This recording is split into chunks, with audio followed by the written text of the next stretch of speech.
దాంట్లో 30-40% మళ్ళీ ఉగ్రవాద సంస్థలన్నింటినీ బిల్డ్ చేయడానికి వాడుతున్నారు. 30-40% ఏవైతే ఫండ్స్ వచ్చినాయో కొన్ని మిలియన్స్ ఆఫ్ డాలర్స్ వచ్చినాయి. ఇటు యూరోపియన్ కంట్రీస్ ఇచ్చాయి, అమెరికా ఇచ్చాయి, ఇటు మిడిల్ ఈస్టర్న్ కంట్రీస్ కూడా చాలా సపోర్ట్ చేశాయి. ఇవన్నీ ఇచ్చాయి డబ్బులు.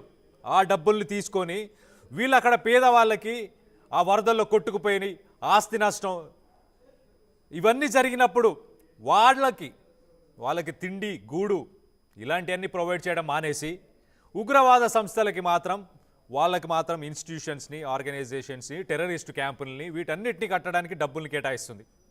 అలాంటి ఒక పరిస్థితి నెలకొంది. చాలా క్లియర్గా జైష్ ఈ మొహమ్మద్ కూడా పోలీస్ ప్రొటెక్షన్తో పాటు సెప్టెంబర్ 14న ఒక పబ్లిక్ గ్యాదరింగ్ జరిగింది.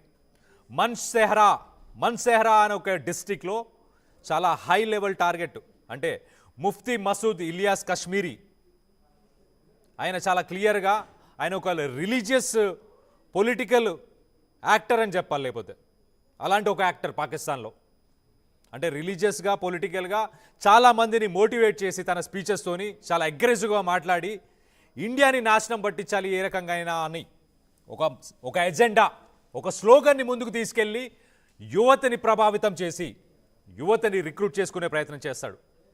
సో జైష్ ఈ మొహమ్మద్ అలాగే హిజ్బుల్ ముజాహిదీన్ ఈ రెండు టెర్రరిస్ట్ గ్రూప్స్ ఇప్పుడు ప్రస్తుతానికైతే పాకిస్తాన్ ఆక్యుపైడ్ కాశ్మీర్ నుంచి వాళ్ళ స్థావరాలన్నీ వెనక్కి జరిగినాయి. ఇది ఒక రకంగా ఇండియన్ ఆర్మీకి ఒక విజయం చెప్పుకోవాలి.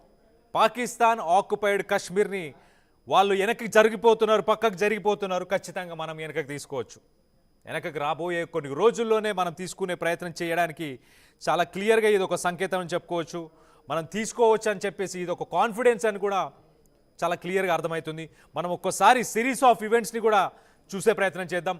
May 7th, 2025 ఆపరేషన్ సింధూర్ని కండక్ట్ చేశారు. చాలా ప్రిసిషన్ స్ట్రైక్స్తోని 9 డిఫరెంట్ లొకేషన్స్లో ఉన్న ఇన్ఫ్రాస్ట్రక్చర్ అన్నింటినీ కూడా ధ్వంసం చేసేశారు. ఇవన్నీ పాకిస్తాన్ ఆక్యుపైడ్ కాశ్మీర్, కొంత పాకిస్తాన్ లోపల కూడా ఉన్నాయి. బట్ ఈ 9 ప్లేసెస్ని మాత్రం చాలా క్లియర్గా చాలా ఈజీగా వీటన్నిటి కూడా డిస్ట్రక్ట్ చేసేవారు. దీంతో దెబ్బకే సెప్టెంబర్ 14th జైష్ ఈ మొహమ్మద్ వాళ్ళు ఒక రిక్రూట్మెంట్ ర్యాలీని మన్సెహ్రా అనే ఒక జిల్లాలో స్టార్ట్ చేశారు. పబ్లిక్ గ్యాదరింగ్ పెట్టారు. అక్కడ పోలీస్ ప్రొటెక్షన్ కూడా ఉంది. పాకిస్తాన్కి సంబంధించిన పోలీసులందరూ కూడా ఆ మీటింగ్కి ప్రొటెక్షన్గా వచ్చి ముఫ్తీ మసూద్ ఇలియాస్ కశ్మీరీ అతను చాలా హై లెవెల్ టార్గెట్, ఒక హై లెవెల్ టార్గెట్ అని చెప్పుకోవాలి. ఇంటర్నేషనల్ మీడియాకి కానీ లేకపోతే ఇండియాకి కానీ ఒక పెద్ద టార్గెట్ అతను. అలాంటి టార్గెట్ ఈ మీటింగ్ పెట్టి వాళ్ళందరినీ మోటివేట్ చేసి రిక్రూట్మెంట్ చేసే ప్రయత్నం చేస్తున్నట్టు తెలిసింది. అలాగే ఇంటెలిజెన్స్ చాలా క్లియర్గా కన్ఫర్మ్ చేస్తుంది. సెప్టెంబర్ 19న వాళ్ళ బేసెస్ అన్నిటినీ కూడా ఈ పఖ్తూన్వాకి షిఫ్ట్ చేస్తున్నారు. ఖైబర్ పఖ్తూన్వా ఇది కొంచెం ఆఫ్ఘనిస్తాన్ బోర్డర్కి దగ్గరలో ఉంటుంది. కొంచెం ఇది నార్దర్న్ పాకిస్తాన్ అని చెప్పుకోవచ్చు ఒక రకంగా. ఆ ఏరియాకి షిఫ్ట్ చేసి జైష్ ఈ మొహమ్మద్ అలాగే హిజ్బుల్ ముజాహిదీన్ వాళ్ళ క్యాంప్స్ అన్నింటినీ కూడా రీలోకేట్ చేస్తున్నారు. స్ట్రాటజిక్గా మనం వాళ్ళని టార్గెట్ చేయకుండా ఉండడానికి ఇలాంటి లొకేషన్స్కి వెళ్తున్నారు. కానీ వాళ్ళ పప్పులేం ఓడుకో ఖచ్చితంగా. వాటిని కూడా మనకు శాటిలైట్ ఇమేజింగ్ ఉంది, డ్రోన్స్ ఉన్నాయి, లేటెస్ట్ టెక్నాలజీ ఉంది, షహీద్ డ్రోన్స్.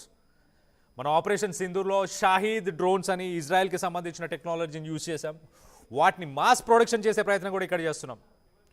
ఎటువంటి ప్రాణ నష్టం ఇండియన్ ఆర్మీకి లేకుండా ఆ లొకేషన్స్ అన్నిటిని ఇక్కడి నుంచి ఆపరేట్ చేసి ధ్వంసం చేసే ప్రయత్నం చేయడానికి ఈ షహీద్ డ్రోన్స్ ఇవన్నీ కూడా చాలా హెల్ప్ఫుల్గా ఉంటాయి. వాటి మీద ప్రస్తుతానికైతే ఇండియన్ ఆర్మీ, ఇండియన్ గవర్నమెంట్ కూడా దానిపై వర్క్ చేస్తుంది. సో సెప్టెంబర్ 19న లష్కర్ ఈ తోయిబా ముర్దికే క్యాంప్ అని చెప్పేసి ఒక క్యాంప్ని రీకన్స్ట్రక్ట్ చేయడం స్టార్ట్ చేసి మన ఆ విజువల్స్లో చూడొచ్చు. చాలా క్లియర్గా కనిపిస్తుంది. ఆ విజువల్స్ అన్నీ కూడా పాకిస్తాన్కి సంబంధించిన మీడియాకి సంబంధించి అలాగే సోషల్ మీడియాలో ఎక్కడ కనిపించిన మన ఇండియన్ ఇంటెలిజెన్స్ వాటన్నిటిని మానిటర్ చేస్తూ వాటన్నిటిని అబ్జర్వ్ చేస్తూ ఒక రిపోర్ట్ని అయితే ఇచ్చింది. సో ఖాసిం అని చెప్పేసి మర్కజ్ ఈ తైబా అనే ఒక సైట్ దగ్గర ఆ తవ్వకాలన్నీ చేశారు. ఇంతకుముందు మనం చూసాం కదా, ఆ పారతోని పునాదులు తీస్తున్నారు. ఆ పునాదులు తీసేది ఖాసిం అని చెప్పేసి మర్కజ్ ఈ తైబా అదొక ప్లేస్. ఆ ప్లేస్లో మళ్ళీ రీబిల్డ్ చేసే ప్లాన్ చేస్తున్నారు.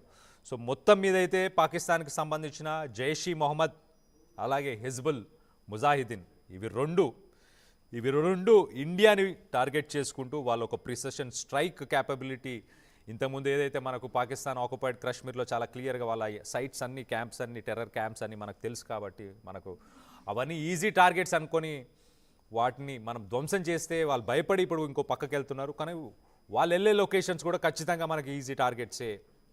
ఖైబర్ పఖ్తూన్ఖ్వా అది ఒక జిహాదీలు వీళ్ళందరూ కలిసి ఒక నెట్వర్క్ని అక్కడ ఏర్పరచుకున్నారు మొత్తానికి సంబంధించి.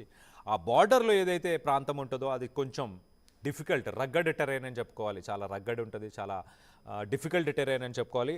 అలాంటి ఒక ప్లేస్లో అంటే ఒక చాటుకు వెళ్ళి ఏదన్నా చేసే ప్రయత్నం చేద్దాం అన్నట్టు వెళ్తున్నారు. అక్కడ ట్రైనింగ్స్ రిక్రూట్మెంట్స్ అంటే ఇక్కడ సిటీస్లో ఇక్కడ పాకిస్తాన్ ఆక్యుపైడ్ కాశ్మీర్లో వీళ్ళని చాలా మోటివేట్ చేసి ఇండియాపై చాలా అబద్ధాలు చెప్పి మన మతంపై చాలా అబద్ధాలు ఇక్కడ ఉన్న మనుషులపై చాలా అబద్ధాలు అన్నీ చెప్పి అక్కడ యువతని రిక్రూట్ చేసుకొని ఈ ఖైబర్ పఖ్తూన్ఖ్వా అనే ఏరియాకి తీసుకెళ్ళి వాళ్ళందరికీ అక్కడ ట్రైనింగ్స్ ఇస్తారు. మనం ఆ విజువల్స్లో చూడొచ్చు ఆ ట్రైనింగ్ సెషన్స్ కానీ ఇవన్నీ చాలా క్లియర్గా ఆపరేషన్ సింధూర్ కండక్ట్ చేసినప్పుడు ఆ విజువల్స్లో చూడండి. పైన విజువల్లోనేమో చాలా క్లియర్గా వాళ్ళు కన్స్ట్రక్షన్ వర్క్ ఎలా స్టార్ట్ చేస్తున్నారు అనేది, కింద మన ఆపరేషన్ సింధూర్.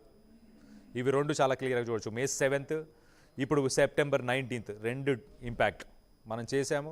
వాళ్ళు దాన్ని రీకన్స్ట్రక్ట్ చేసుకునే ప్రయత్నం చేస్తున్నారు, రీలోకేట్ చేసుకునే ప్రయత్నం చేస్తున్నారు. మొత్తానికైతే ఇండియన్ ఇంటెలిజెన్స్ రిపోర్ట్స్ అలాగే ఇండియన్ ఆర్మీ వీటన్నిటిని అబ్జర్వ్ చేస్తుంది.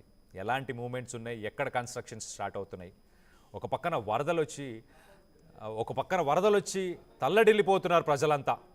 వాళ్ళకి తినడానికి తిండి లేదు, హాస్పిటల్స్ లేవు, బేసిక్ ఫెసిలిటీస్ లేవు. ఇలాంటి పరిస్థితుల్లో వాళ్ళుండి వాళ్ళకు డబ్బు, వాళ్ళకి ఫుడ్డు, వాళ్ళకి మెడిసిన్స్, వాళ్ళకి షెల్టర్, వాళ్ళకి ఎంప్లాయ్మెంట్ ఆపర్చునిటీస్ ఇవన్నీ ఇవ్వాల్సింది పోయి వాళ్ళు మాత్రం టెర్రరిస్ట్ గ్రూప్స్కి కొన్ని మిలియన్స్ ఆఫ్ డాలర్స్ని స్పెండ్ చేసి మళ్ళీ టెర్రరిస్ట్ గ్రూప్స్కి సంబంధించిన క్యాంప్స్, ట్రైనింగ్ క్యాంప్స్ వీటన్నిటినీ కూడా వాళ్ళు కట్టి రీబిల్డ్ చేసి మననే మళ్ళీ టార్గెట్ చేసే ప్రయత్నం చేస్తున్నారు. మొత్తం మీద అయితే పాకిస్తాన్కి సంబంధించిన ఉగ్ర సంస్థలకి ఇంకా బుద్ధి మారలేదు.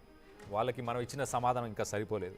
నన్ను అడిగితే ఆపరేషన్ సింధూర్ని పాజ్ చేసింది కలస్తా మరొకసారి ప్లే చేయాలి, మరొకసారి ముందుకు తీసుకెళ్ళాలి, వాళ్ళకి మళ్ళీ ఒక గట్టి సమాధానం చెప్పాలని చెప్పేసి అనిపిస్తుంది. మీకేమనిపిస్తుంది పాకిస్తాన్ చేసే ఈ చర్యలపై?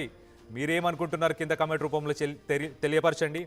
పాకిస్తాన్కి ఎలాంటి సమాధానం చెప్పాలి ఈసారి ఇలాంటి యాక్టివిటీస్ చేయకుండా ఇంకెప్పటికీ ఉండడానికి ఏం చేస్తే బాగుంటుంది అనేది కింద కమెంట్ రూపంలో తెలియపరచండి.